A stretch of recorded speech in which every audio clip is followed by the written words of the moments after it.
Funk Flex, Jim Jones. Jim, what up, bruh? What's up, brother? How you feeling? I ain't seen you in a minute. You know, every time I talk to Jim, sometimes I say, "You gonna come tomorrow?" And then something else happen, or something else moves along, or something else hits the internet, then we don't do it. Mm-hmm. And then we move further. First of all, congratulations on signing to Roc Nation. And I want to congratulate you just before that too. Like, congratulations on your grind, because you know, I know Roc Nation doesn't define you. You've been doing this for a little minute, and doing business for a minute, and selling records for a minute. So, congratulations. Appreciate that. So, Jim hit me yesterday before he hit the internet, and he was like, "Something big's gonna happen, bro. I need you to pay attention." I said, "Okay, all right." So, Jim, you know, I don't want to skip over anything and miss anything. So, okay. I know, of course, we know as it stands right now. Yes, there's Dipset, and yes, it consists of you and Cam and Jewels and Freaky Zeke. But, you know, I want to go a little bit back to the beginning, because, look, I ain't going to pull no punch today. You know, of course, you know, Cam was on Angie, you know, questioning whether you from Bronx or Harlem. We're going to talk about that tonight. We're going to talk about everything, you know what I mean? And I'm going to tell you something. I usually, New York, whether I got Jim or I got Cam, I got Jewels, you know, I tippy-toe sometimes. But, you know, I'm not going to say that we're not going to tippy-toe, but we're going to ask a couple questions tonight. So, Dipset, how did that even start? When did you meet Cam? I want to say 89, when we was about 13, right before we both went to high school. Yeah, right there around that time. He had moved to 1199. I was living in 1199. That's on the east side of Harlem. So my aunt lived there, and you know, if anybody knows my story, as a child, I was moved around from home to home, and my mom's she had me at a young age, so you know, I had a loving family. I lived from on house to on house and ended up with my grandmother back in Harlem. But it started at 1189, and then Cam moved over there to move with his grandmother. His grandmother lived over there, and one of his cousins, God bless, R.P. Bloodshed, one of the founders of this whole music thing. Way before there wasn't even a diplomat, it was Cam and Bloodshed that was rhyming, along with R.P., Big L, Herb McGruff, and a bunch of others and things like that. So soon after I met them, they started doing the Children of the Corn thing. Shout out to Six Figure Digger. And at that time, who was in Children of the Corn? Six Figure Digger, Bloodshed, and CAMRON. That was the group. Okay. And Six Figure Digger was the producer and the DJ at that time. That's when you had to have a DJ at that time. DJ was part of your package. You know what I mean? This is what year? About 90, 91. Okay. So this is 90, 91. Yeah, 91, 92, something like that. So is it now? You meet Cam, but there's no music talk, right? It's just I meet Cam. Yeah, I met Cam at that time. When I met Cam was one of the nicest dudes playing basketball in Harlem for that age, at 13 and 14. And then he moved to 1199. And in 1199, my cousin Dave was one of the nicest people on the east side. Like, everybody knew he was dumb nice, and they was around the same age. So that it started on the basketball court with my cousin and him going back and forth. Like, I would always get my cousin, and you know how that would go. And then you know, regular running around the east side and basketball and smoking weed, to listening to him and Bloodshed rhyme all the time, and they always was talented. Then they went to Manhattan Center, and that's where Mace was at. Then they started this thing called BBO. It was bending beat bitches over. That was the name of the crew when we was younger. That was like a West Side crew. It was Ken, Herb McGruff, Dre Degger. It was a bunch of kids from uptown and stuff like that Cam used to hang out with, and along with Mace and stuff like that. And I was down from the east side, so naturally I migrated to the west side. The west side was always the most exciting part of Harlem and shit like that, and that's where Cam and them was from. And you know, it grew from there, and went from them doing raps and formulating a little crew to actually getting serious. And then So you actually, you knew Cam before Cam knew Mace? No, I mean, I wouldn't say that, because Cam and Mace played basketball their whole life. Played basketball and Mace together. lived up the block from Cam. Mace lived on 40th between 7th and 8th. Cam lived on 40th between Lenox and 7th. So they knew each other from uptown. So Cam and Mace were never in a group together? I mean, well, did Mace live on 4th? No, Mace lived on 16th Street. Yeah, they was Mason Cam in a group together. I can't recall Mason Cam being in a group together. I know They knew each other, and they was rhyming then. They was like best friends. Pardon me, Mace lived downtown. I was thinking about somebody so else. at this point, you're not rhyming yet. Zig had lived on 40th uptown, but I mean, Mace lived on 116th Street, matter of fact, on about 8th Avenue. At this point, I wasn't rhyming. This is high school days, so at this point, Cam and What Mace, high school you go to? I went to Cardinal Hayes, and me and Zeke went to high school together. I knew Zeke since the age of 8. Cardinal Hayes? I went to Cardinal Hayes, and then for all 3 years, me and Zeke got kicked out the same day when I seen year. In the Bronx? In the Bronx, yeah. I went to Cardinal Hayes from the year. You play sports up there? That was my whole thing. The year I was gonna play sports, my grandma's, they West Indian, so they don't believe in like sports. They believe in you going academically right, getting your grades. So that gap that I didn't have to play sports, I ended up being in the streets. But I was dead nice at basketball because Cam and them was nice, so I had to keep up. I was with the nicest dudes playing ball, but I always was a little bit to the street side of things. I didn't play. Grandmother is West Indian. Which was she from? My grandma's from Aruba. Okay. All right, which I never knew, and I've known you this long. Yeah, okay. My grandma's from Aruba, so they didn't really care about no athletic nothing. So back to Cardinal Hayes. Wait a minute. So okay, so you lived at some point you were in the Bronx then. I was born in the Bronx. Okay, born in the Bronx. 1801 Weeks Avenue. That's in the Bronx. That's right off the Grand Concourse. Hectic. I'm telling you. Shout out to my Uncle Ricky. He just came home. I watched my Uncle Ricky and my mom sell crack from I can remember the age of 5, which is like 81. That concourse, bro. To the whole time. Like you could see anything happen. I remember up when there. crack was sold in vanilla envelopes and things like that. Like the Concourse. My block was the bridge. That was like what uptown is. If you know anything about Washington Heights in the late 90s and early 2000s, that's what Weeks Ave was back in the day. That was the bridge. That's where everybody went to buy their weight and stuff. There was some real big characters that came up out of there. So I was raised in the midst of a crack den. Not my house per se, but just the area and everything that was around me, from my uncles to my aunts to my moms to, and my grandmother was just a spiritual person. I always went to church, so she had me morally sustained, like going to church, Sunday school, and all that. So in the midst of all that, I always had great morals and how to make great decisions in the midst of the jungle that I was living in. That's why I'm still here today. So then now, you said 89, you Cam, you meet. And you hang. So when is it? How does the crew progress? How does it get tighter? The relationship between you and Cam. How does it grow? It grew after Cam and them was good at basketball. Everybody went to college for playing basketball. When they left as seniors, everybody was dead nice at doing music. They all was nice at rapping and shit like that. Mace was nice, Cam was nice, Bloodshed was nice. God bless Bloodshed was still alive. This is about the year '94, and everybody got kicked out of school that year, like 3 months after they'd been in school. Mace got kicked out of school, Cam got kicked out of school. College? Out of college, yeah, at that point. And when they got kicked out of college, well, this is '95, actually, the year that my grandmother had passed, God bless. So when they got kicked out of college, they all moved back home. Cam didn't want his grandmother to know he got kicked out of school, so naturally he moved into my apartment. And my apartment, I respect that move. It's a good move. Not letting grandma know. Of course. So my apartment, my apartment became like home base for the diplomats. Like that's where the this is Harlem. This is Harlem. This is in Taft Projects on 112 on Fifth Avenue. In the middle of a blood hood, and 93 gangsters, you heard. But this is Harlem. So when they got kicked out of school, Mace, my house was like the home base. Bloodshed was still here. He lived in 1199, but everybody always was at the crib. Cam lived there. It was like Mace lived there. So I believe in '96, Mace got the opportunity to go rap for Puffy down at, I think Jack the Rapper was in Atlanta. And I remember it like it's yesterday. I remember Mace in my house shopping in my crib. Like, I need a dope ass outfit to go down there. Gave him the outfit. Like, this is when niggas was coming up. I was just always fortunate to be able to have little side hustles and always knew how to get a couple dollars. And getting fresh was always my thing. So Mace does what he does. He goes down to Jack the Rap. He ended up getting the deal with Puff. They said he's standing on the table. Did some immaculate shit or whatever. Cool. He came back to Harlem, hype, pumping. Him and Cam is best friends at this time. That's when him and Cam used to go back and forth on the records and the Clue and all that type of shit.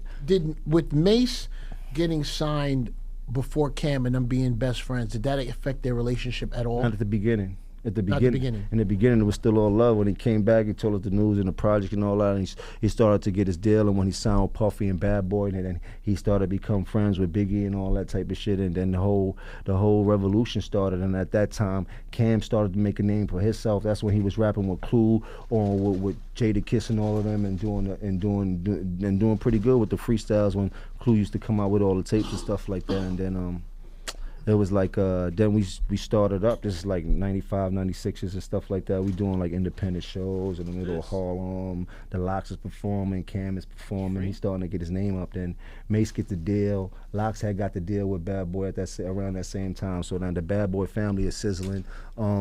Mace, and when he comes back, long story short, he ends up introducing the Cam to Biggie. Called Biggie, had Cam and Biggie house with him, and Cam started rapping for Biggie, and Cam came back hype like Big said he gonna sign me. It's on now, and this is all 95 because this was a big year. And then Bloodshed had died that year. Cam's cousin. Now above everybody that was around us, Bloodshed was Cam's best friend, cousin, like Ace in the Hole. Like that was his Ace Boon Coon. So when Bloodshed had died, it kind of put a real wreck on his life. Like he really took it hard at that time because he had just got the deal, and then Bloodshed had died. No, he didn't get the deal. Bloodshed had died.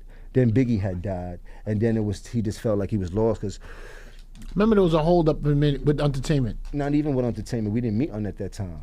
Okay. You dig? Blood had died in a car crash. Then Biggie had ended up dying in L.A. And then he was supposed to do the deal with Biggie and them. So now it was like we was back to ground zero because we didn't know what was going on with that, and the whole industry was mourning and all that. And I remember Cam Arms had the liquor store that he had took control of and stuff like that, and we used to be at the liquor store working or whatever. And I remember one day they were shooting I Love Big Papa video after Biggie had passed and Bloodshed had passed, and we shut the liquor store down, and we go there in town at Mount Morris Park. Over there they were shooting a video on 123rd, and me and Cam was just walking around the corner because it's Harlem. We like, hey, niggas Lox, you know how we young now, we pulling up. We go there, and as we walking up, I see I'm like, yo, that's the dude in the Source magazine, like that's Unpartment, that's the dude on DS. And I'm like, yo, we gotta, I mean, I know it's a bad time, but yo, if that's right, Undias was first. Yeah, so I'm like, yo, if Big said he gonna sign you, that's his partner, we gonna see. And sure enough, we went up to him. I'm like, yo, this is Cam. I don't know Adam. Big, you know, before that, Big was, he was like, yeah, man, Big told us about you. He said, on Monday we want you to come to the office so we can sign you to this label. It was that simple. Then on Monday, Cam got his lawyer, did a crazy ass deal.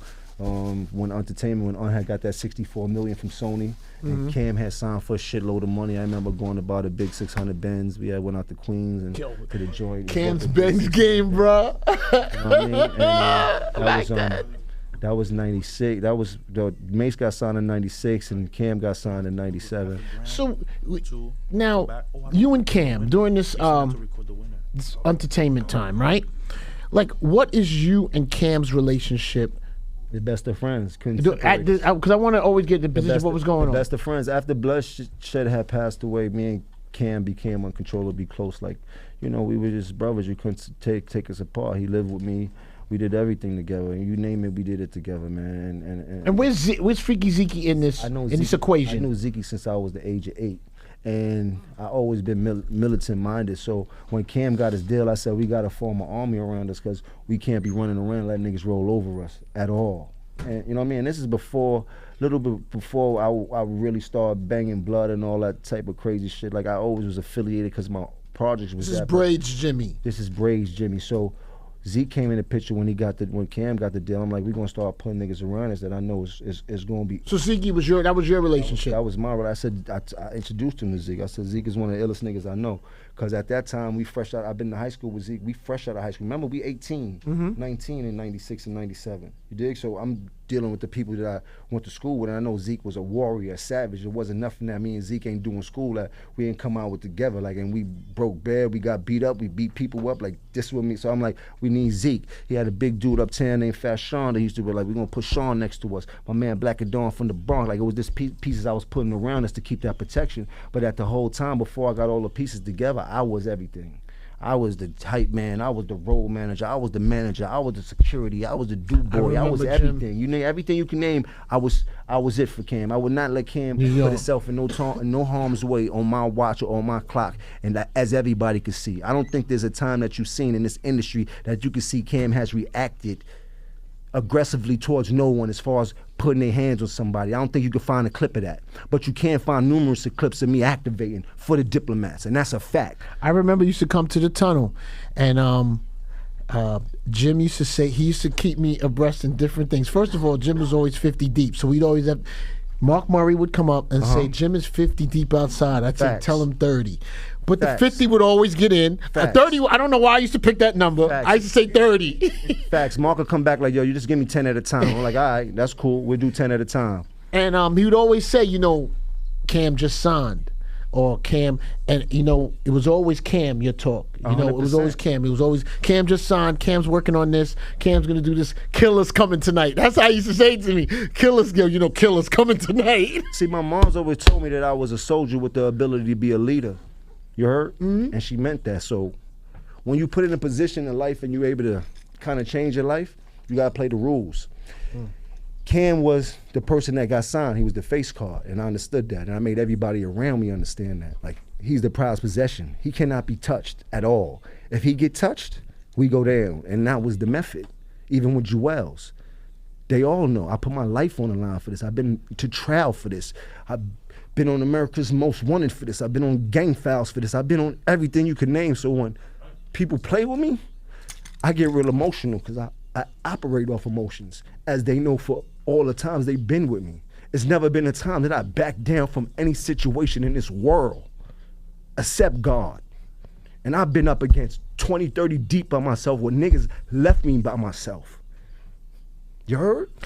And I escaped those situations and come back and still give niggas high five. Let's do it. What we doing today? And you know, Jim, we never talked about that, about that situation. Any situation, there's been numerous situations. That situation, did that situation make that situation? There's been times when my cousins go to jail for 5 years for this that didn't really have to be in jail for this. Fed time. But we take it on the chin like a soldier. Like, people don't understand what this diplomat shit was built about. I'll be watching the gram and I'll be watching these clowns and all these. But boy, if you really get to live this last 20 years that I lived, you would understand, boy. I put everything on the line for this. And I took it with a smile. Even when niggas doubted me, niggas down me, when I was on trial and niggas told me I need to take the plea. Take what plea? We don't take pleas, nigga.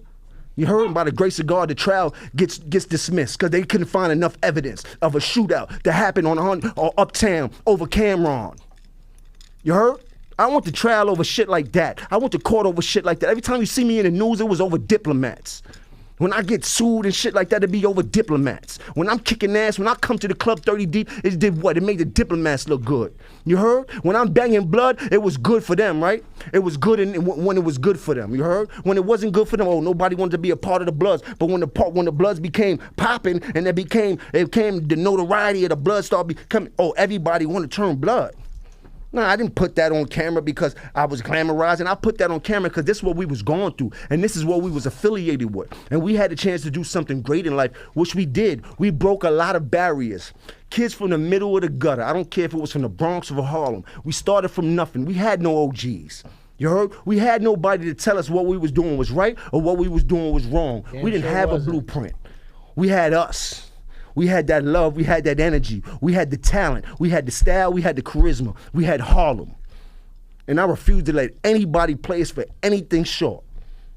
You heard? Like, the shit we bring to this game, it would never be bring to this game in that fashion again.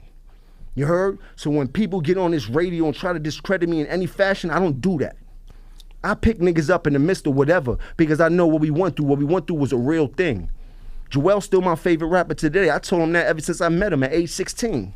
And even today when he pushed, he just put a record out called Dipped in Coke. You know what I put? I put work, bro. I ain't got time for the frivolous shit. My personal problems has never been about the business. And everybody knows that. You heard? I've done a lot of things off of somebody's ego. A lot of the things that were done right over the diplomats, I feel were done off of good direction. And a lot of times it was smart and innovative things came from us, came from me. But a lot of the mistakes that we made were done off of ego. And I was with that. Mm-hmm. I was totally with it. I'm with the shits. If that's what we doing, that's what we doing. I'm bombing on everybody. Who don't like Cam? Who don't like Joel's? I don't give a fuck if you don't like me. I ain't here for that. And that's what I did. I kept that position. So when I be listening to interviews and niggas trying to play like, boy, don't play with me, boy. Diplomats, right? When did you, Cam, because I know Joel's isn't is not in the folders yet. Joel's got in the folder early though. He got in early, but when Diplomat starts to get screamed, how did that even come about? That it turned into an album, like because of course I knew Cam, and I knew Jimmy, because I don't even think it was Jim Jones then. I think I knew you was Jimmy. And when did you say you're gonna formulate? Because the Diplomats came a little bit after Entertainment. I guess he was out of the Epic deal, out of the Sony deal. And I felt like there wasn't a deal, and I started to hear the Diplomats talk on the mixtapes. The Diplomats came about a long time ago when Cam first started doing music and stuff like that. This is when Six Figure Digger was still in the picture. And slowly but surely, even he was erased out of the picture for whatever went on at that moment in our life, which I feel he was cheated out of a lot of great things because he was there from the moment we started. But that's a whole nother story. But Six Figure Digger is the one that actually came up with the logo for the Diplomats. It was the eagle and put the Diplomat through it, and we had put the silk screening machine. He was making our own T-shirts, and this was early. This was probably like '98 we started. It's considered Cam and the Diplomats. Yes. Right? Like it's not even. There's no Jewels rhyming. There's no Jim. There's no other rappers. Not Zeke's not rhyming. It was just Cam and the Diplomats. Which I think the first album was entitled CAMRON and the Diplomats. I believe. I don't think it was just Diplomats. No, the first album was CAMRON Presents. Yeah, CAMRON Presents. Okay, so now, when does it evolve to Jim Jones and Jewels also having verses and being equal members? When does that start? I was on every one of Cam's albums, and I sit down and help him create all his albums. You know what I mean? In the studios, long nights and all that from the beginning. Jewels came in on the SDE album, and that was like the last album that Cam did at Sony. And I remember Jewels had a couple of verses on there, and and probably was like 2000, maybe 99, something like that. That was right when we was getting off of Sony. At that time, we was in a real bad place, and me and Cam was trying to figure out how we evolve, and we was like, man, we need to sit down with Dame and get Dame to kind of do your management. And that kind of being like, he like, yeah, we need to do that. And also at that time he was trying to get off of Sony, and we didn't know no other way to get off of Sony by being aggressive. So we went up into Sony. We went to Sony about 40 deep. Who's the Sony person signing at the time? Dave McPherson or something like that. Dave McPherson, what's up, my brother? You made a lot of money. Yeah, we went in Sony with like 40 deep, a bunch of bloods. Me and Mad Disrespectful. Cam had the camera, cornered them, put them on camera. Tell him you're gonna sign me off this label and all that type of shit. And it was kind of witty. It worked. They had the highest security for like a whole year over there. They thought, you know what I mean? But Cam so he lets him go. He lets him go, and then Dame Dash starts to manage Cam, and just around the whole time, they paid the full thing and all that started coming out, and then it was about to come about, and then he did the Diplomat deal was about to come about. But first Cam did the deal with Rockefeller. He did his first album on Rockefeller. What was that? Come Home With Me. Okay. Right? That was the first album he did on Rockefeller. After he did Come Home With Me, that album went platinum. So, at that time, they was giving artists labels and all that type of shit. So once he did the platinum Come Home, when we started doing the Diplomat thing in the building, he had lobbied to get the Diplomat deal and all that. And at that time, Jewels was already bubbling and shit, because we had him on all the records for a few years and shit like that. Now, I don't want to rush through this Rockefeller Diplomats marriage, Cam marriage, because this me outside looking in, this looked like the biggest you guys were getting, in terms of, you're growing as individuals, you're growing as individual artists, people start to know you individually. You're on Rockefeller Def Jam, Dame Dash is involved, Jay-Z's on the label, Memphis Bleak, Siegel, State Property. And here is where there definitely seems to be happiness and friction. Like this is where I saw it start to change. And I remember the big I don't know if it was the big weekend, maybe Cam was made president or was made vice president. Something happened, and it was definitely a change. It at definitely some was a point. jolt. I mean, personally, I felt like that put a jolt in the whole business up there. I mean, we was nowhere in the whole business spectrum. You know what I mean? So when by us starting to be hot and doing all the dope things, and then Diplomat getting on fire and Cam being on fire, and Dame being a boss up there, he kind of, I guess he took that and ran with it, and then for the hype of what the media is saying and all that type of shit, he kind of put something on Cam that he should have probably talk to the rest of his counterparts about. I mean, but I don't know how that whole situation went. But I know from that day on, there's definitely been a jolt in that whole Rockefeller system, not from no diplomat side, from just how the shit was moved up there. That the change? Was possession. that when things changed in the diplomats' relationship with Rockefeller and Def Jam? Was that the changing point? When Cam was named, I think it was a. What was the position Cam was given? When he was named vice president, was that when things started to change? It definitely changed the mood up there. Because was not changing before that. That's what changed it. I believe that was what really changed the mood up there. Because before that, everything was dope. Like it was a real dope organization the way that things was running up there. I mean, we were young, like I said, we didn't have no know-how. We just knew how to make records and learning as we went. So when we went in that building, we just was in there aggressive, and it just started working. And it seemed like everything we did was a hit. We couldn't touch nothing that didn't go platinum or gold and shit like that. And inside of the Rockefeller building, the only one up there that was putting up numbers on the board besides Jay was Kanye. Now Jay, I remember. This was a rumor. Remember the New York record that Cam had? What was it called? When him and Jay went back and forth? Yeah. Welcome to New York. Welcome to New York. Now, something I had heard at the time, and it was just, no internet at the time, that it was difficult to get Jay to put his verse on that song. Was that even true or nonsense? It wasn't that. It wasn't difficult to get Jay on that song at all. Okay. It wasn't that. It was we were signed there, and we was any other artist, nigga, we signed to Jay. What's up with Jay? Cam asking, like, damn, like, what's up with Jay? I need that verse. I need that verse. I need that verse. So that's what it was. It wasn't him hard doing that record. Just, I need that verse. The way that record happened was actually the dopest shit I've seen in my life inside of Baseline. You know what I mean? But as a young did it happen inside of Baseline? I'm about to tell you, but as a young artist coming into a label and us being fans, like, don't get it twisted. Me and Cam used to sit in our house on the big TV with the VCR and tape all the records we love. Twister was one of them. Every Jay-Z album or mixtape, anything we had on the VCR tape, any video had, we watched our music from the video channels and shit like that. Me and Cam did. Like, we were total fans. We knew everybody record. Nas record, we was big fans. And Nas was like the flyest nigga to us in hip hop coming up in the day. Like, me and Cam were complete fans. But when you get in the game, I tell people like this all the time, it was something like when Iverson had to hit Jordan up. Like, we all competition now. As much as we're fans, we're competition. We want to live. I wish we would have been on the same team, but at this point, I got to get my crossover on. You know what I mean? Like, so that's how that was. So now when we get there and shit like that, it's like, oh man, vicariously, we like, man. And Cam cocky. Like, Cam walk. I know how you walk. Cam walk through the place like, that look, that Harlem shit. I know what the mission is. This is my boy. The mission is we gonna set fire up here. We gotta show these niggas we the illest niggas possible. They got state prop, we gotta rise to the top up here. Whenever we go in the studio, we making bombs. Jewels have your verses. I watched Cam make Jewels do verses all day in the house. Don't come to the studio, ain't got like 9 verses, boy. We ain't writing nothing in there. We coming in and just bombing. You know what I mean? So at that whole time or so now, when Jay gonna get on the record, so that was the whole talks in the building. So when people probably say that, that's probably what they mean. Okay, it was just trying to get it to happen. The night the record came in, we come in the studio and Baseline, your man Jay came in like, yo, you ready? That's just how he told. Was Cam there when Jay laid his verse? Jay came in Baseline, looked at Cam like, you ready? Cam came back here like, I think we about to do this shit. I'm like, what? He's like, wow, he just came in and asked me if I'm ready. You heard? You heard?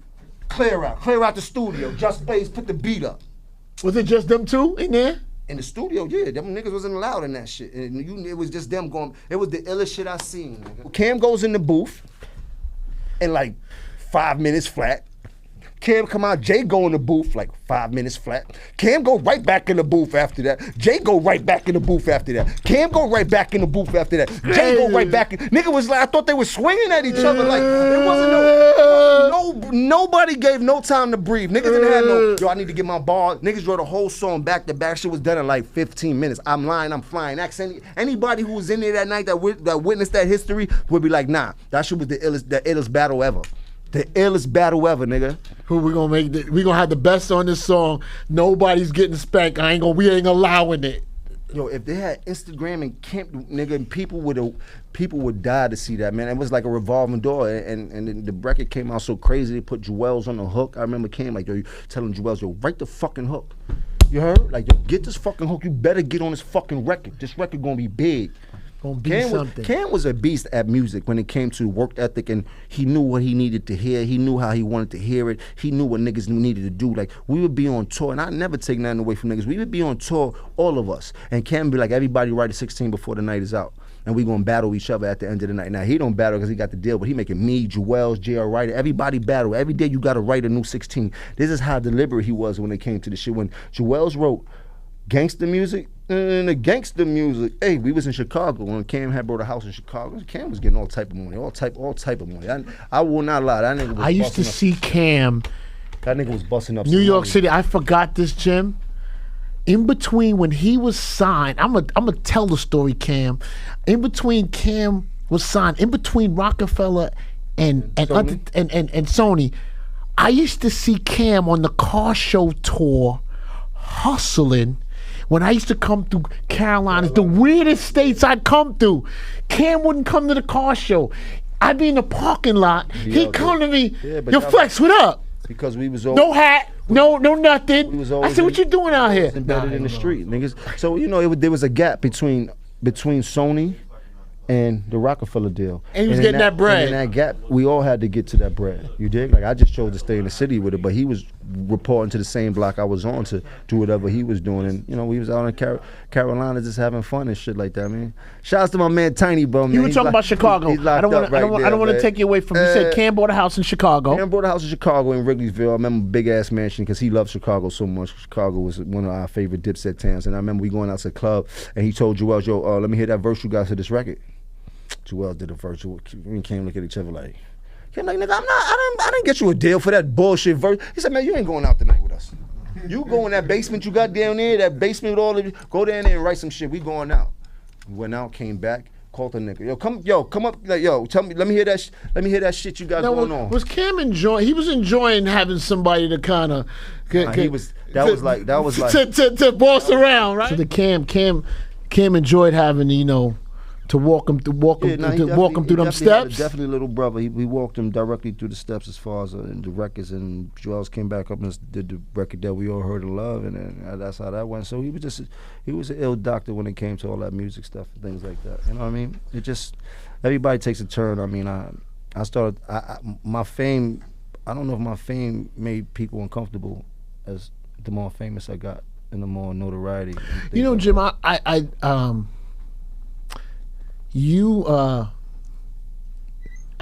because that Harlem swag, bright entrance shit like that, you know, you always commanded that, you know, anytime I saw you. I mean, before the records got big, you know, and I know you was into that. And do you think that, I mean, you was always flashy, you know, as you got along in your career. Do you think that was making an effect? Do you think people felt you were being too flashy? No, I don't think the flash had anything to do with anything. I mean, the flash is what people wanted. That's what actually kind of gave me who I was, made me who I was today, was the lifestyle I was selling. I mean, everybody fell into the lifestyle way before they fell into the music. The lifestyle made people love the music. They see where I was at. Every hot spot that was popping, I was there. Or every hood or every trap that was popping, I was there. I stayed fly. I drove the biggest cars. Closed down a couple clubs, Jim. I closed down a couple clubs in the city. The China Club, you closed that down. We was out of there for 6 months. I mean, the mayor put out an ordinance on Joseph Jones that he's banned from all clubs in New York City to further notice. It goes out a couple. Yeah, I mean, I've been around. I've been around since. What's the issue at the station? I forgot, man. I've been around since Rap Police was gang unit. You heard, like, you know? Okay. That was in the tunnel when the gang used to come in the tunnel and harass me. Them same officers turned into the Rap Police. I mean, I've been around this game. I caused a couple of problems, but you know, I remember we live and we learn, man. I remember New York City when Jim was gonna start to, because you know what, I wasn't always privy or understood when you were on the album cuts, and Cam was saying, yo, man, working on Jim stuff, and Jim, I ain't gonna lie, I was like, Cam, you sure? Then I said to Jim, I said, you want to rhyme? Because I'm used to everybody and what they doing. And I don't remember the first song. But Bobby Trends. Oh, the first that was Certified Gangsters. That was the first song he grabbed and went crazy with. And Bobby Trends used to say to me, I remember he said to me once, because I ain't gonna New York, I was heavy G Unit. I was heavy G Unit. And Bobby Trends said to me, he gave me a street. He said, you have to go up to so-and-so and so-and-so and see what this is. And I called Cam and I asked I said, Cam, you know, where you at? I think you had brought Trends to the studio the night before. I don't remember what street I went up to. I'm 40th in Lenox. In Lenox. It's Cam Block. And then I saw people with diplomat tattoos on their body. Now, this is a street, New York. There's at least 200 to 300 people in the street not talking to each other, spread out in different pockets on the block. So I go up there and I see Cam. I don't know if you were there that day, Jim. It might have. I was there. Used it. And then I remember I said, you know, I think I understand what this is. And I don't know what record I grabbed the next day. And I went on that radio and maybe that was what was happening at the time. And I launched it. But then it was the club that Certified Gangster, bro. That's when Club Envy was popping. That's what Trends broke it at in the Club Envy. Trends was leaning on that record. He said, Flex, I'm telling you, this record is something. Jim is something. You need to see what this is. And Bobby Trends made me understand Jim. So when everything else started coming, I wasted no time. Jewels. I remember when you guys told me you were gonna go to Koch. I said, are you sure? Yeah, because I had asked Dame for $1 million. Dame blatantly told me, no, he's not giving me $1 million. But this was after Jewels and Cam both went platinum and the Diplomat album went platinum. So I'm like, man, common sense would tell you that I'm worth $1 million. Give me $1 million and I'm gonna blow it up. That's what is that? Go gold or whatever. Everybody over here gonna go. He like, nah, he wasn't really feeling my energy when it came to doing music. So me and Cam was like, man, we could do it. Jim, I was a doubter too in the beginning. No, it's cool. It's cool. I went to you made those records. Like, I remember there was a point you were like 5 deep with smashes. It was like. No, I mean, I was as much times as I got shut down. I'd have been in Irv Gotti office rapping. I'd have been all type of executive office rapping way before I got a deal or anything. And everybody shut me down. Like, man, we know you for Cam, but the music ain't really what we know you for. So when we went to Koch, we had the idea of like, man, let's do it like them 7 artists do it. Baby Girl. We did, like, we got Diplomats already rolling. Everybody know who Diplomats is. So if we put an album and say this is under the Diplomat label, there's no reason why they're not going to get it the same way they would get it off of Def Jam. And we using Def Jam to spike you anyway because you're already a Diplomat. And we took it to Koch and it worked. That was that. You ever wanted to give up? Certified Gangster. When you were launching your solo project, because everybody thinks you got it easily because you were on the team, but it actually made it harder for you to blast off. Well, it made it harder for me in the sense of I couldn't get a major deal, but I always was a hustler. I knew the whole spectrum. I put the play on the table for everybody when it came to Diplomats. I didn't follow the play. I made the play. I put the whole play together. That's how we was able to get all that independent money and go to Koch and all that. It wasn't no thinking about it or somebody told me what to do. We was smart enough to do that. You know what I mean? Like, and I made a shitload of money. You said Baby Girl, Certified Gangsters. Oh, it just paid into play. And then that was the first deal at Koch. I think that shit was like for $75,000. I remember Cam did the Diplomat deal. He gave me like $75,000. Them two checks kind of, I got those 2 checks and I never looked back. I chose not to never sold a drug in my life after those 2 checks. Did you ever have to take money out of your personal to propel your career? All the time. I'm an independent artist. Every dollar I spent was all personal money. You got to figure when I do a deal over at Koch and they cut me a check for $1 million or $1,005,000, that check is for the whole entirety of the album, producers, beats, photo shoots, videos, everything. Like, they don't come out of pocket for nothing else. That's why I was getting the big check. So yeah, that's coming directly out of my pocket. But the reward on the comeback is a big What label was Ballin' on? I don't even remember. Ballin' was on Koch. Koch made probably about $20-some million off of me off of Ballin'. You caught that Sony check though, bro. Yeah, I caught that Sony check. You went in there nice. Nah, I bum rushed the building. I ain't gonna lie, the recession fucked me up. I lost a few million inside that Maryland shit. Okay. But I bum rushed the building, man. Sony gave me a good check, and I was able to get off that check like a tax write-off. I remember going in there, whatever the circumstances may be. It was like, we can't really have you on the label, and you could just sign this paper and take everything with you, and you ain't even got to worry about paying this back. I was like, no problem. I'm cool on that. I'm out. And since then has been, I would say, he's been the beginning of my hiatus at that time. So now balling's cracking, right? You know, the Dipset's rolling. There was there was a couple hiccups here. Mm-hmm. Of course, we established when the Dipset and Def Jam and Rockefeller and Jay started to have, you know, a bumpy issue. But now that happens, and now Jay makes a response on Ballin'. I loved it. But what prompted it? Like when I say that, it's like, because I felt that was the first time it wasn't rumor anymore that there was an issue. You know what I mean? Like, what brought it to all of that? Was it his problem he was having with Cam at the time? It definitely had to stem from that, because my problem, I didn't have a problem. And what was Jay and Cam's issue? What was Jay and Cam's issue that made them not be able to coexist on Rockefeller Records at the time? Dame. Now, was Dame creating an imaginary friction between the two? No. This is when the demise of the Rockefeller started happening, when everybody started picking sides, and people were saying there's no more Rockefeller, and Cam chose to side with Dame. But right before the real demise people started taking sides and shit like that. Yeah, it started being a lot of ruckus in the office, started being a lot of physical shit going on in the office. So it was a lot going on before the actual media had seen what was going on. But it all stemmed from Cam siding with Dame and I'm siding with Cam, and at that time it was a Harlem thing. Like, yo, he's Harlem. I didn't know no better. I didn't know.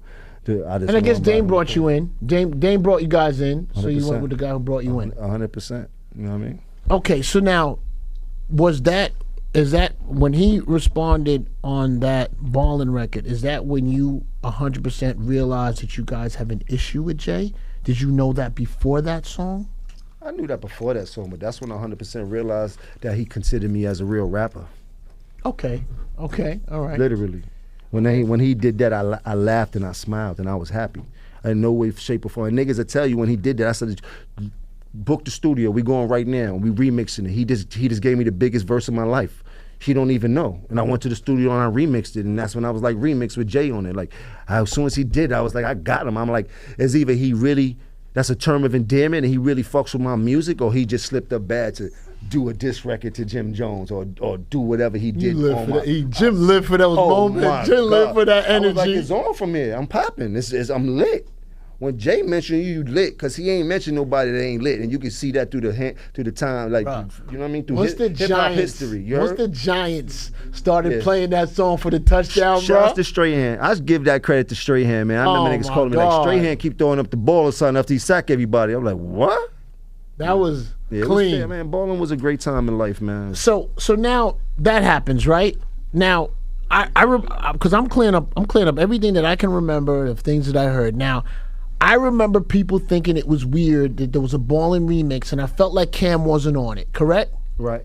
And that was a talk amongst people in the industry, because Cam was in the video. Yeah, and was there an issue? Was you and Cam having a little something? At that time, our competitive nature was all the way to the forefront.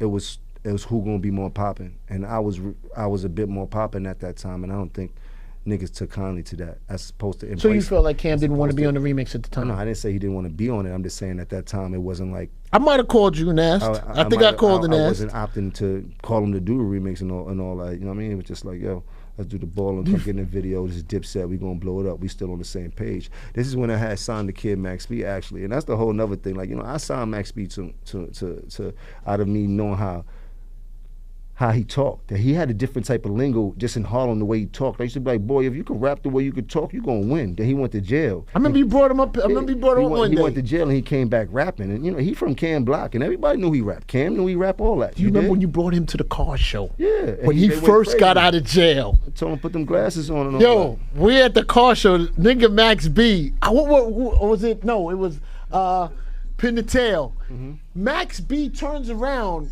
puts the glasses on and adjusts his hat.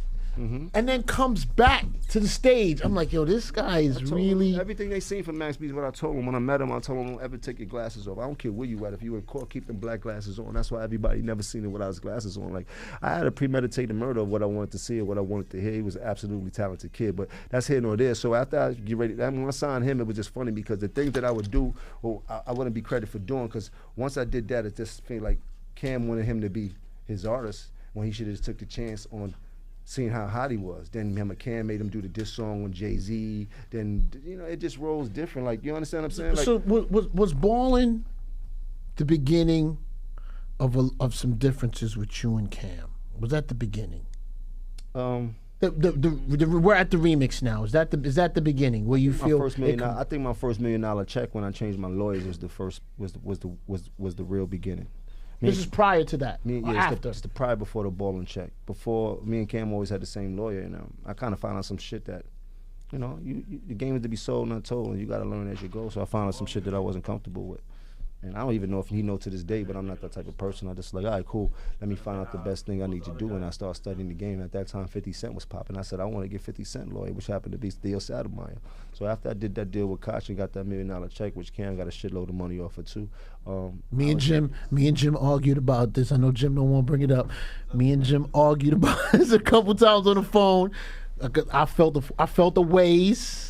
I felt the ways about a couple things. I felt the ways about that and 50's lawyer, only because I guess, you know, I was just always used to y'all being an entity, doing it on your own, and I just saw a rise in Dipset and how. Yeah, but I used to explain to them how big it is and how big it's moving and what it means. Yeah, but it was outside looking in. It was moving, but I wasn't included in the moving. I was named as CEO. I remember you said that. Yes. Listen to me. This, you know, people think they smarter than people, and you know, you're just happy to be here. I was named as CEO. I was never on black and white and paper as the CEO of Diplomat Records. I never received a check at all for Diplomat Records, for no type of profit of any type of sort. I worked for every dollar I got. That's why I chose to direct videos. That's why I chose to engineer Cam's albums. That's why I chose to do everything I had to do around it so that I could eat. Like, the game wasn't really played fair. It looked good on camera. We could say what we was. Oh, Zeke's the president. Oh, I'm the CEO. Or Joel is the vice. Like, that shit didn't mean nothing. Now, Jim, we gonna do both sides. No, I'm not mad. I'm just telling you what's going on. It ain't no both sides. That's the look Jim gave me 10 years ago. Going on. Now, I want to first, because I never told you this. I agree with you, business-wise, right? I do, because maybe I didn't say that to you before years back. I agree with you. I think, you know, I'm gonna speak for Cam and just not Cam as Cam, but just as business, not business. I'm not here to put nobody. No. I'm gonna speak to this. I think however Cam moved with you, he learned that from someplace. And I think that the OGs before Cam and the way the business has always been run in years was always... No, 100%. That's why I feel like this is why I told you, I'm not mad, because I knew that terminology, the game is to be sold, not told. I watched Cam do it to people. I watched people do it to Cam. And I was abreast of that. So that's what I really do feel. When I figured out what that's what he felt. When I figured out, it was the way to do it. That's what I'm saying. But when I figured out what I needed to do for Jim Jones as Jim Jones... Correct. I had to do that. Like nobody ever, what I've done for people, no one has done for me. When I got out at 4 o'clock in my bedroom, I couldn't call these niggas to get out at 4 o'clock to come save me. You think there was ever a time in my life I could call Cam to get out his bed to come save me? Now, when you explained to Cam that you want to do business a different way, was he receptive to that? I didn't care at that time. I already knew what was going down. I knew what type of person Cam was, and that's why I'm not even here to talk bad about nobody. We grew up with each other, so everything that happened, I already expected. I planned for that. Because you grew up with him and you knew his personality. I knew his personality. You did? Like, shit, he was boys. He was tight. I knew how he hustled. But there was... He gave you a platform. He gave me a platform, gave me an opportunity, but he didn't give it to me. I worked it. Cam didn't get the deal without me there. I was there every step of the way. From the year 1995 to the year 1999, you couldn't find Cam without me. What could Cam have done? What could Cam have done? Bitch in the room with him. I was there in the room. What could Cam have done different? Right? Because what you're telling me is the biggest issue here is business, right? And how you start to grow as a businessman and the entity started to grow. And of course, it comes down to you and You see, Joel's if you- not. if you What could know- he have done if you differently? notice, I separated myself from that But could he? entity as Jim Jones. If he would have came to you business wise and cut you in better, would we not be here like this today? I couldn't tell you. That part don't really care because I'm not upset about none of it. That's what people don't know. Like I don't really give a fuck about. I would be disturbed. I would be disturbed. I would be disturbed. How would you be disturbed? That's like crying over spilled milk. That shit is not gonna happen. So I'm not gonna talk about it. Life is life. It's played out in the book already. I love the way it went. Nigga, I'm from the gutter. I sold crack. I lived in a project. That's a hood within the hood. We was able enough and fortunate enough to use our talent to get out that motherfucker and stay in the best places in the world. Go around the world on private jets, sit on yachts, jump in the water in the ocean in Italy and shit like that. Niggas that can't fathom what I did. So me sitting here with you to talk about I don't give a fuck about that. We Dipset. We made it to the greatest of all time. Yeah, me and my man had some feuds. Fuck it. That's what brothers do. We had millions of dollars in front of us. Niggas gonna fight when it come to millions of dollars. I want the millions. He want the millions. It's always been like that between us. If you know him, you're asking, we always had a competition from when we was younger. We started off calling each other bum ass niggas. If I seen him the next day with the same clothes off, I call him a bum ass nigga. He seen me the next day with the same clothes on, he called me a bum ass nigga. You bum ass nigga. Oh, I'm getting fresh today, nigga. Watch what I come out with later on. That's always been me and Cam's relationship. You heard?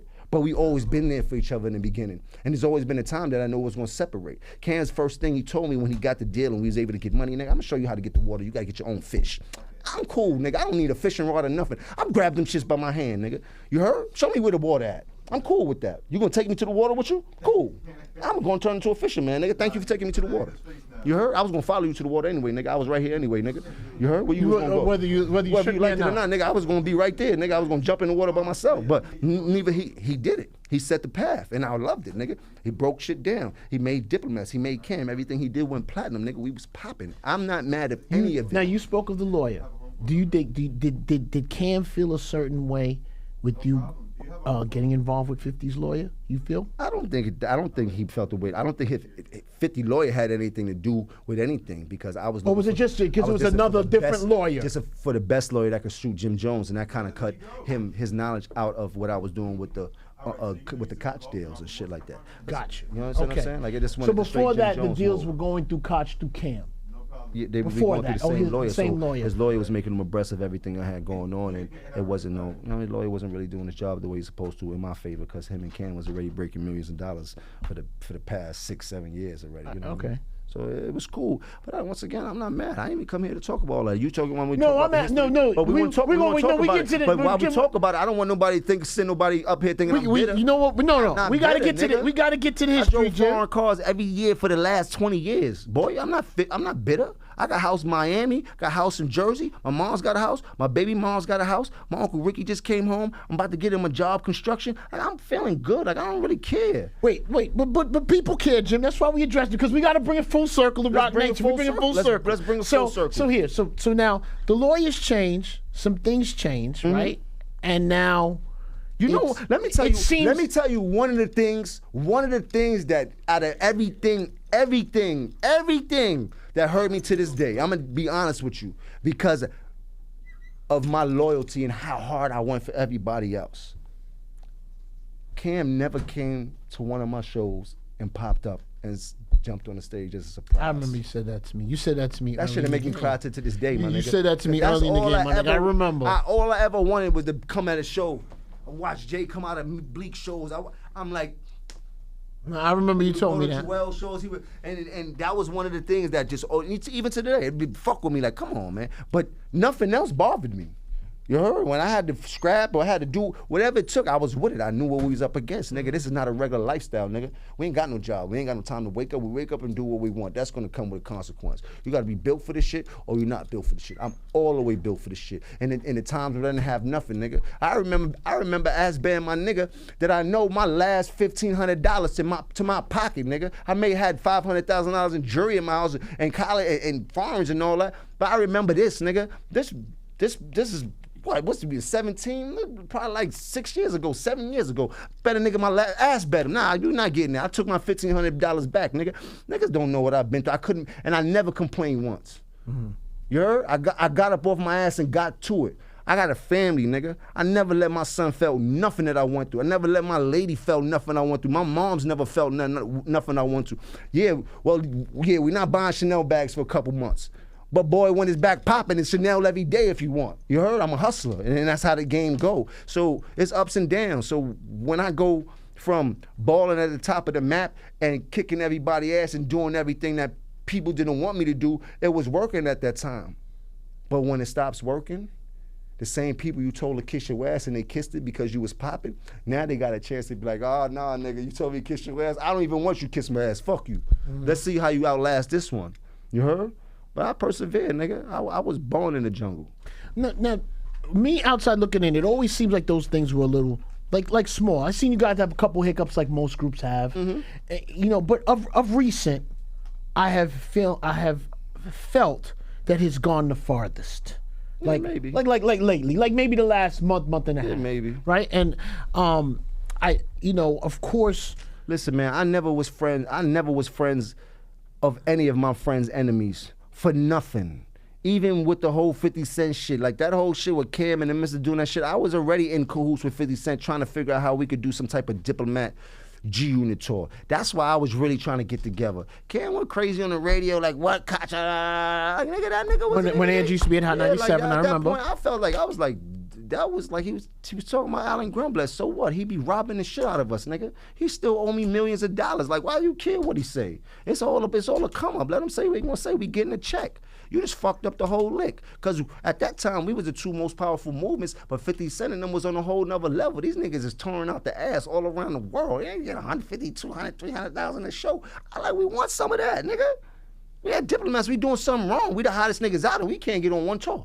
And I felt like even after that, you guys got together and kind of moved on. Like it wasn't a party stopper. It wasn't because it wasn't that serious. It was a sequence of coincidence that kind of happened. Now at the same it feels time. like now I've heard it said about Mendices, and that has come up time and time again, and on Cam's part, and how he feels like Is that even an issue with you, Jim? Because I don't even know. Is that even an issue that him and Mendices have a relationship? At that time, I wouldn't care about what Cam did anyway, you dig? So I already knew what he was into and how that goes. But where I'm from, I never was friends of any of my friends' enemies. Gotcha. No matter how the situation played out, you dig?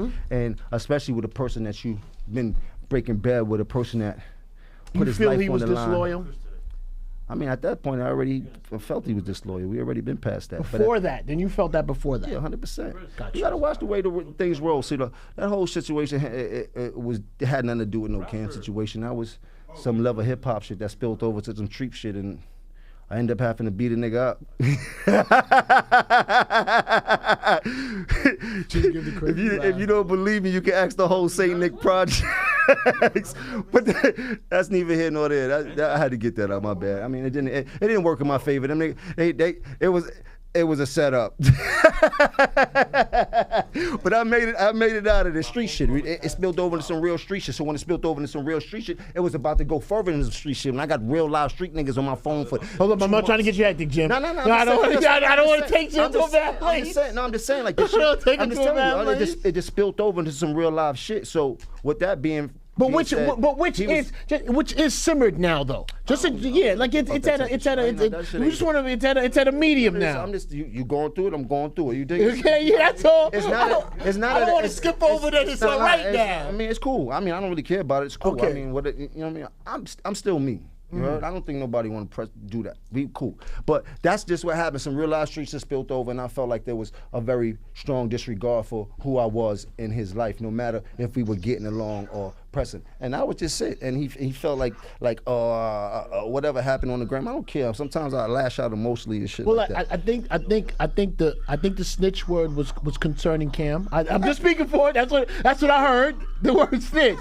That was concerning him. That was concerning. Nah, I mean, that seemed to be a thorn for him. I emotionally lash out a lot of times, and you know when I lash out, on social media, wherever. Okay. Wherever I'm at, you know, I sometimes I use social media sometimes, which I've learned to stop doing that. My emotions have got me in trouble a lot of times and shit like that. And sometimes I say things where the truth hurts and it kind of sticks people in a place where, you know, they kind of react a little badly. But at that time, that whole shit was a train wreck. I mean, I tried everything, tried to get back with the So you don't feel Cam's a snitch?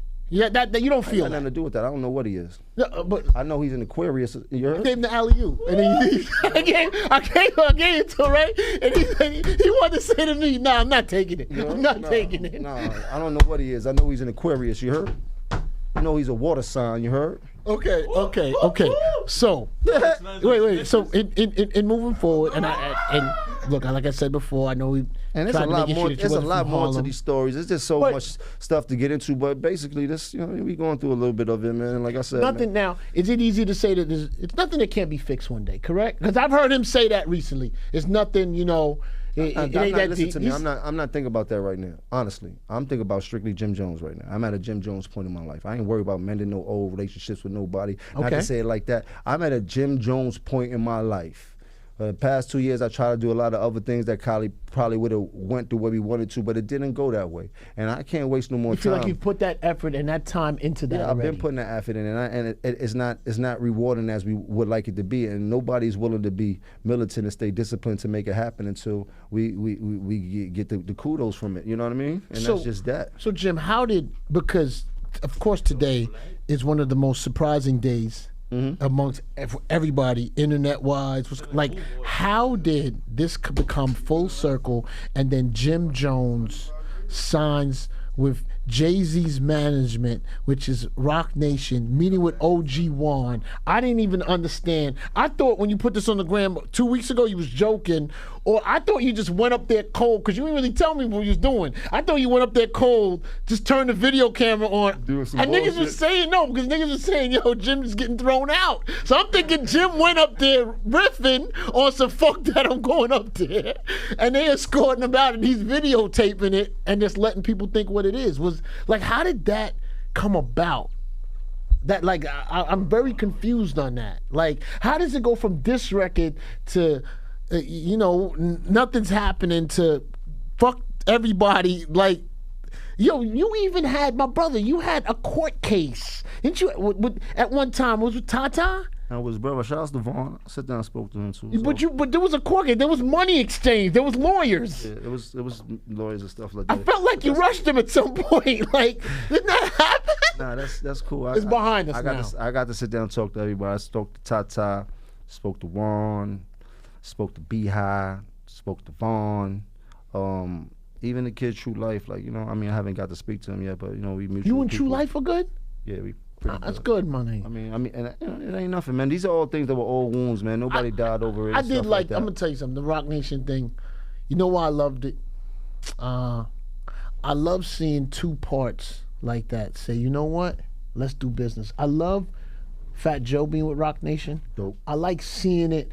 I liked Fat Joe on the remix. Dope. And I'm gonna tell you something. Until I heard the Fat Joe Jay-Z remix, and when I was, I had a chance to get it first and play it, but when I heard both of their voices on the same song, I said to myself, do you realize we was deprived of that?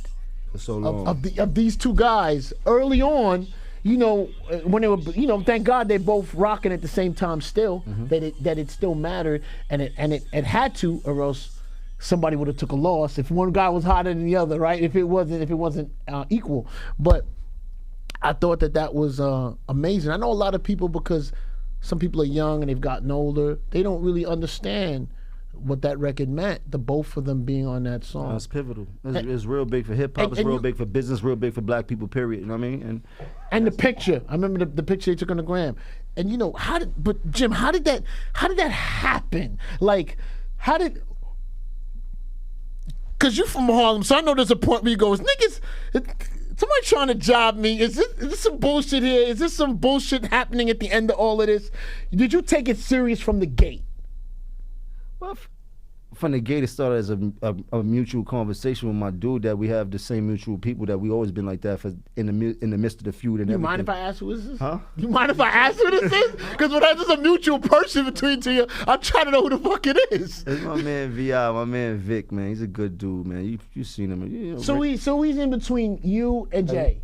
Not me and Jay, just but me and the whole Roc, business. Yeah, like, you know what I mean? Like, okay. You know what I mean? And not even like that. It's just that me and him has always been cool through the whole feud, and he's and he's on that side of the fence. Got you. So, but we always were. We started as family, so we were maintaining that relationship. You even hit the couch. What's the? That was none of your. Well, what threw me off is I think it's the same day Fat Joe hit the couch. I was like, yo, this niggas trying to, niggas trying to gaffle me, man. Like, what's happening here? Yeah, but I seen it. We was in the gym working out. So you and Lenny S is good. Yeah, so always been. So, me and Lenny S so when you hit that couch, it was already a done deal.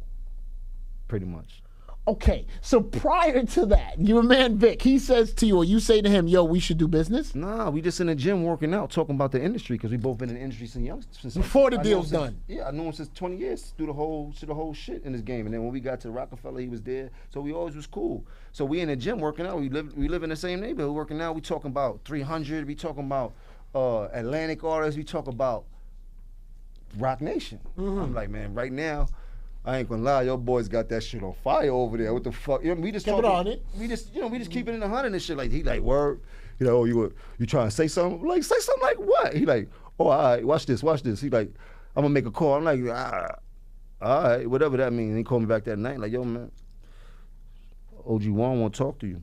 You know Juan from Harlem. He's one of the biggest. So you knew OGs. Juan a long time. Yeah, I knew Juan for a long time. Prior to before he was with Jay-Z. I knew Juan watching him bringing his team to Rucker games and taking the Rucker championships and having all the dope cars back in the day. Like he's a real figure in Harlem. Like, you know what I mean? If he's one of them historic people in Harlem and shit like that. So, you know, and plus, you know, he had been with Jay and all for the whole time. So, and we always had a good rapport. And he was like, yo, Juan said come to talk to him.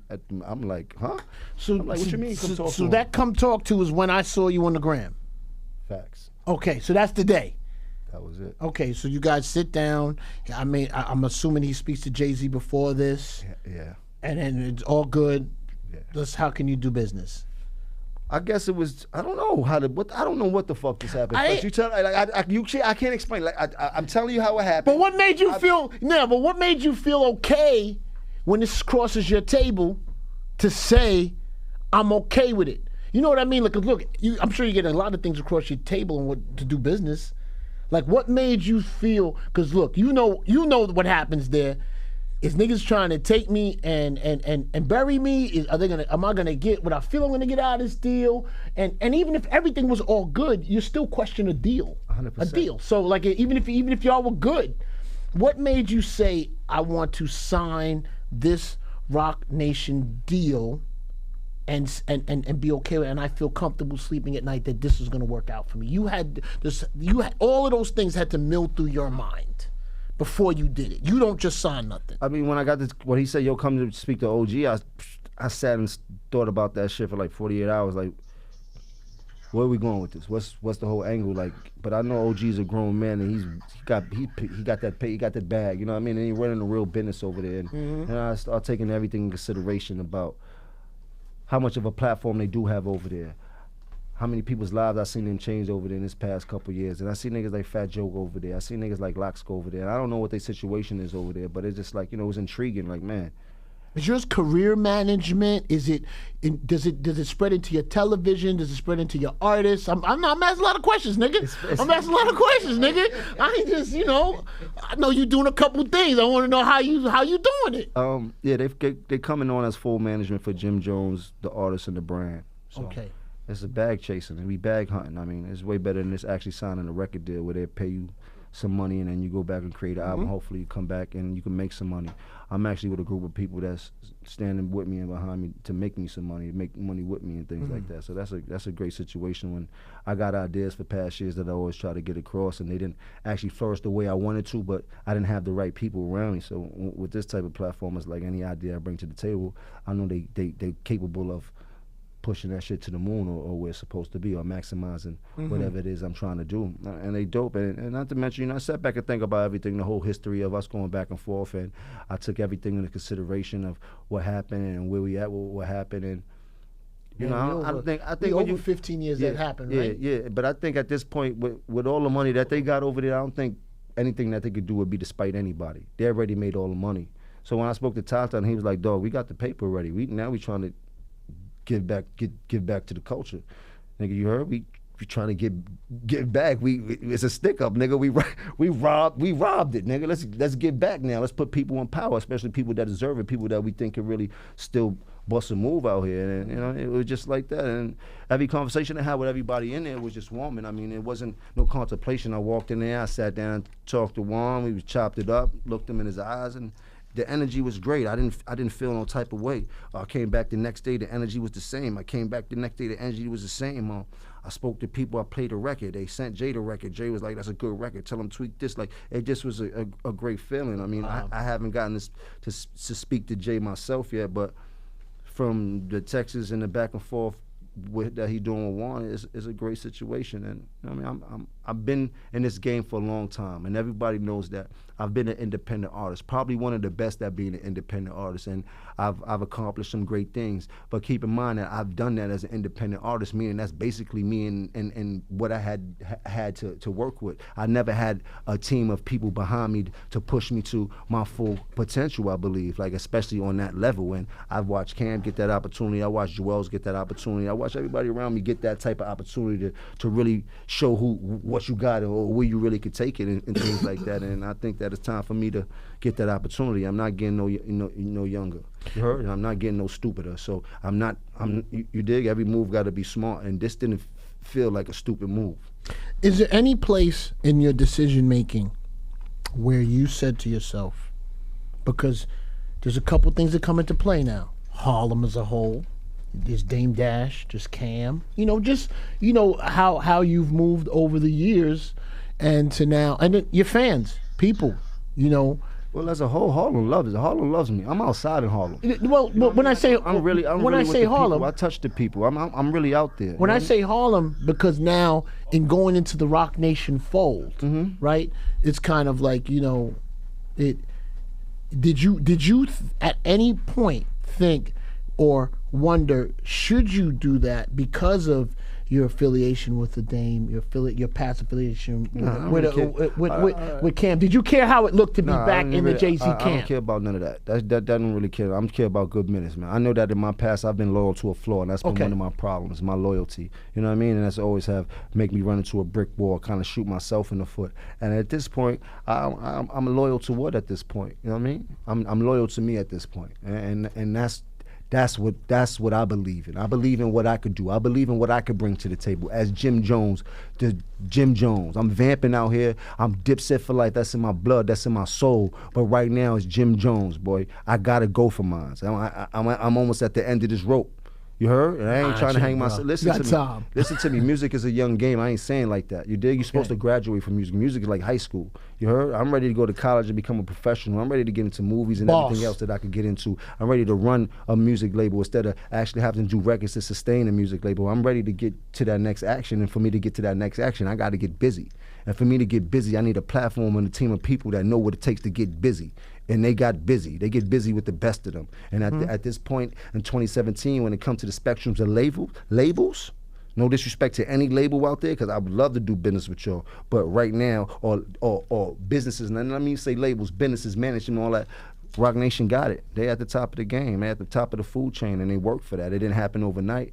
I watched them do the title thing. People try to shoot the title thing now. It's still clicking. You heard like they 20 million, right? They doing major moves over there. And for the things that I like to do, fitness. I just started something called VL Mobile. I'm the equivalent to what Boost is. Like I got a lot of things going on, and I really need some people that's into making some millions. You heard? I can't get jiggy with no hundreds of thousands and nothing like that. I got to get back into that M game, and they fully know what M's is about. Now that you have a situation like that happening where mended offense, how does this work now? Like with the Max B who's getting ready to come out of jail, how has your relationship moved with Max B over the last couple of years? It ain't move like nothing. You heard? He could die where he stand, but I ain't got time to talk about a person in jail. Okay. You heard? You dig? My heart don't fold. You dig? You violate me in a certain type of way, that's for life. You heard? It's just that man is in jail, and I can never talk bad or down about somebody's in jail. Let's see when he come out. Let's see how long it takes him to come out. If he come out and I'm still into it, I'm gonna bust his ass. You heard? Okay, so French Montana. What's up with him? I mean, like I know. Well, tell him shoot the fair one. Well, before we go, wait, hold up, Jim, hold up, man. Chris Brown and Soulja Boy. Nah, see, I'm gonna share something that I don't normally. Jim Jones ain't from the hood. Jim, come on, man, wait. Saying Jim Jones ain't from the hood. Wait. What's happening? Wait. What's happening? No, see, now I'm gonna share a story. So wait, the French had mentioned you on a verse. Yeah, right? He said he had a $5 million week. Wait, hold on, Jim. See, let me take the mic from him. Right? Take the mic from him. Wait, let me describe the situation. Ask Puffy about me, boy. Wait, stop. No. Wait. So Jim, you respond, right? You say something light. You light with it. Okay, cool. So I don't normally share conversations that I have with rappers, but today I'm going to share because I didn't once share any of our information because I let Jim Jones, and he told it very accurate. But you know, me and Cam have our conversations. I got my conversations with Jim. I ain't let none of it intertwine in what we. But this one, I'm gonna do it. So he did. He said something. I said something to French, in which how can we move through this? I felt French was in a good space. He was like, wait, nah, hold up, man, stop. So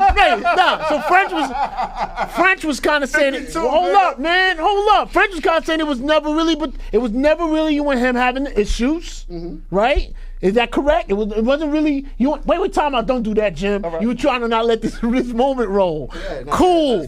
So then, and I even had conversations with Jim, and Jim, you hit me with, maybe not this second, but you feel like you could be open to it. Correct? I mean, am I lying?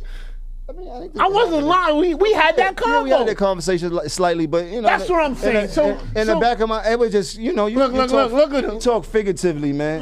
But it's still, listen to me. I'm not mad. I'm just saying. Is there room for Jim Jones and French Montana to have a better relationship? Yeah. Are you open? Yeah, I'm open. That's all. That's all you gotta tell me. You're open. Can I suggest something? Yeah. No, you can't. No, you can't. I'm trying to tell you how we could get a record. I'm trying to tell you how we could get a record. It's going to be embarrassing. I know you're going to say something that is not going to make it happen. Slapbox? No. You can't slapbox? No slapboxing, man. You open to it. You just said you open to it. No. He did a song with Cam and Joels. They the New Diplomats. They not the New Diplomat. That's not what it says, Jim. That's not what it says. You know what he told me once? He said, when Diplomats was, French told me, French told me when French told me? You heard? French said, the Diplomat, he wanted to be part of it when I was hot and smoking and being. He's popping now. No, he's not in it. Dipped in coke. They popping him, Cam and Joels. He got the beard. He's the new Jim Jones. You heard? You open to it though, right? Good. That's all you gotta say. They got it already. I'm gonna move that train along. Right, I'm gonna move that train along. You just said you open to it. Oh man, he just did a song with Cam and them, man. Bless them brothers. And Joels. That's dope. Joels is on it. That's dope. I'm on a whole nother page. You heard? Look how his hat changed since we've been talking about this conversation. Look where his hat's sitting. Nah, I ain't worried about that type of shit, man. That's frivolous, man. I always tell people that's not the center of my attention. What people seen in the past from that's something in the past. My personal is my personal. You will never see me reflect that in a public place or in an embarrassing manner and shit like that. If I do get a chance to address that, and then maybe we get to shake like grown men. If it don't happen, it don't happen. We respect that, Jim. You know what I mean?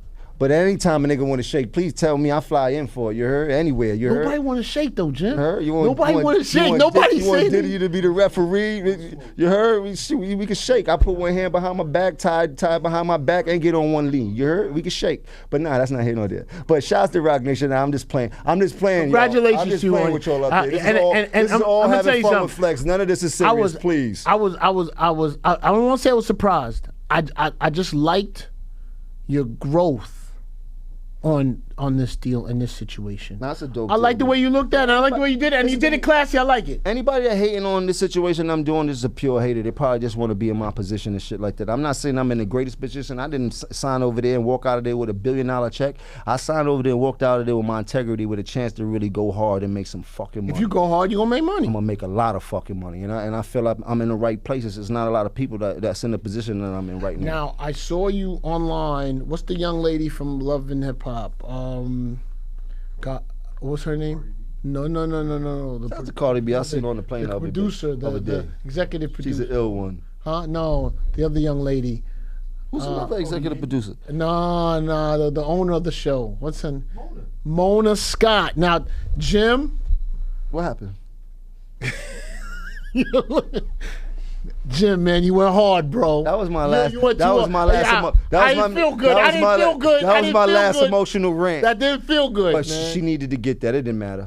Jim, you went so hard. What was the problem? I don't care. They jerked me out of a whole franchise. I don't care. She needed to get that. But it's all love. How you doing, Mona? You feeling good? You all right? How's the temperature doing? What show you on? Loving Hip Hop Alaska? What you gonna put sumos in there and shit like that? What you gonna do? Loving Hip Hop China? Come on, man. What brought that all about? Because I never heard you. Little check. Y'all got something for me over there? Throw me something light. You heard? Jim, I never saw you and Mona have a dispute. Like I always, even when you weren't doing business. She's a lady. And you went hard that day. What was it that made you go so hard that day? What was the issue? Oh, I might have woke up on the wrong side of the bed, man. At least you're keeping it 100. You heard? I'll be waking up sometimes thinking about some of the shit that people did to me. I'll be like, fuck it, I'm gonna fuck her whole day up today. that old school shit. Yeah, go home and tell your husband this is what's going on today in my life, man. This shit gotta stop. You heard? You heard? Yeah, but shit now, imagine. Do you take it back a little bit? No. Why should I take it back? Not even a touch? How? Why would I take it back for? It was nothing that she did good for me in my life. She kind of blocked me out the whole situation, and then she tried to wave it above my head like loving hip hop was the end all be all for me. So and told me if I do another season, then I could get all the credits and the accolades that I need as executive producer and all the checks that come with it and all that. At this point, we going on the third season. Okay, eat something. You're not gonna hold nothing. We going home to go to sleep. Come on, boo. We going home to go to sleep. You heard? But we ain't even here for that, man. How you doing, Mona? Drop it like it's. Send me a check. You and Stevens, drop it like it's out of something. Send me a check or something. It's good now. Yeah, man, it's all good. Better. I mean, it's nothing. I don't really have to deal with them. It's the first time me and Jim had this VH1, no, holla at me though. Me and Chrissy's moving. Subjects. We could do you get a weed check. You collecting? You got a plethora of shows. You collecting another check? That's the weed, man. Now, weed channel's a dope channel. We about to film the second season and a couple of boot camp shows over there. You're gonna get to see us in rare form. I'm gonna milk this TV thing for what it's worth. It's the biggest platform you possibly would get as being an artist. I tell people all the time, being an actor or being on TV is similar to being a basketball player, and then being a musician and being on the radio is similar to being a football player. Because TV, you got full exposure and everybody see who you are. When you're a football player, you got a helmet over your head. They got to figure out who you are, and that's pretty much what these rappers are. If it wasn't for the internet, we wouldn't know who nobody was. So correct. The opportunity that I took on TV, where I was trying to explain to people a long time ago, was, man, this is a big commercial. You need to get in on this. And they thought I was going crazy. And actually, the only person who realized what it was Mona. You heard? The people up there, they didn't have a clue what was going on. You know what I've learned to take? What I've learned to take Love and Hip Hop as now, which makes me very okay with it. When we were younger, we watched soap operas during the day. Soap opera's a full soap opera. At noon. And I'm okay if once I start to take this is a soap opera, and the hip hop stars, or past or present, or the ones that are doing really well or not doing well, have a chance to act. It's a full soap opera, and they need to really. I'm okay with it. Now I'm all right with it. They need to promote it like that, though. Yeah, well, there's no reality. That seems to be no reality in that soap opera. But I'm okay with it. I'm okay. No, wait. Feel good. See, no, they gonna corner me. I'm gonna let you corner me. I'm gonna let you corner me. I feel good with it in the sense that if that is what we're looking at it as, as a soap opera, I'm okay. If we're saying that that's reality of what the hip hop business is, that's not true. You know what I want to do is that I never get my credit for a bunch of shit I do in this industry. When niggas say love hop, they supposed to say, man, the creator and founder, Jim Jones. You was on it early. I wasn't on it order. I created it. It wasn't about nobody. It was a man named Jim Acumen that been following me on the internet for years. Chrissy was supposed to do a show. It didn't go through for her. I called Jim Acumen like, yo, I'm ready to do reality TV. If you do a show around Chrissy, and I'll be a part of the show for the whole thing, right? At that time, I wasn't doing no shows. So Yandy went on the road with Missy Elliott so she could get her money. And she told Mona, yo, hold Jim down while I'm gone, play the management. I had a couple more meetings at VH1. Took Mona with me to the meeting. She went in there as my manager and left as the producer. Oh gosh. Of my whole show template. From the name of the show. I made that name Love and Hip Hop. That's my name. They didn't make that name. I didn't know that. You heard? I didn't know that. That's like Emily came up with that name. I didn't know that. You heard? Like that was our whole template. It was supposed to be about the wives and the girlfriends of hip-hop stars, starting with Chrissy, and Chrissy's friend was Emily, and it was built around that. Even though we know Fab wasn't going to be on television, which it was supposed the to heart be at that. of the first one. Yes, and the first one and the second one was the one that had retarded ratings. We had the best ratings, on probably better than all the ratings they're getting right now, because reality TV is kind of watered down right now. But they never had ratings that we had when we first did the show. That's why they was like, oh yeah, you get all the, because after I didn't get the credits and I see the shit as a success, I'm like, oh, I bugged out. I told them, yo, I need to get these executive producer credits. Y'all know what's up. I made this. They like, yeah. You gotta do one more year or you not getting nothing. I'm like, what? We don't want to do it no more. So then they gave us our own show. That's when me and Chrissy had the one season or the 2 seasons of the Me and Chrissy show on VH1. And then after that, Mona and them was doing so much business over there as far as Love and Hip Hop. It was like, yo, we doing enough business with them over here, so we'll let y'all go, even though y'all doing better ratings than them and shit like that. So that's how we ended up off of VH1. We held fast, and then we picked this up, and now we playing ball with we. Well, I didn't know that you was that deep into the creation. I thought you was the first one on the they wouldn't show. tell you that. They wouldn't tell you that. Shout out to Jim Ackerman, man. He was the big executive over at VH1. Right? He's right now on like Snake. Nah, he was there for it. No, he was my man. Sorry. He had to leave VH1. Wait. When he left VH1, wait, sorry. That's when it got Sorry, snaky. Jim. I thought you were the one that. Nah. Snake. When he sounded good though. When he left, it sounded good. It was on time. When he left VH1, that's On when time. it got snaky. But yeah, I'm blessed, man. Like I said, shout. That's a word. That's a word. When you use that word, Yeah, it makes snaky. people's eyebrows go. You snake. Word up. Niggas Like, go, whoa. Word up. But nah, we here, man. I'm blessed, man. We up at Rock Nation, Thank man. God, my nigga. I got a record. It's called Bando, featuring my man Axe. We working. That You one, heard? no, what's the other one though? You got with What, Axe, with Fred the God and Jacquay. Hey, we working, Clean. man. I don't know if you forgot me or forgot I know how to do music, but I'm about to go hard. I'm about to start stepping on, putting the pressure on it. You heard? I start to catch dyslexia out this motherfucker, but I can't wait to play ball, man. Shouts to Rock Nation. They giving me another opportunity to get busy, and I am going to get busy. You heard? Ain't nothing going to stop me from getting busy from all formats. Fashion, fitness, television, music. And now phones. Yeah, you could get you a VL mobile phone. You could get you a nice plan. $50 unlimited a month. We got 500 minutes for $20 a month. We got full data. Might get you a smartphone. Before all my trappers, we got the flip phones. You know, the stores will be coming. In the next 3 months, you see all the stores popping up. I'm next to all. I'm gonna put my stores right next to the Boost stores. We gonna give them hell. You heard? VL Mobile. Remember about me. You heard? Yes, sir.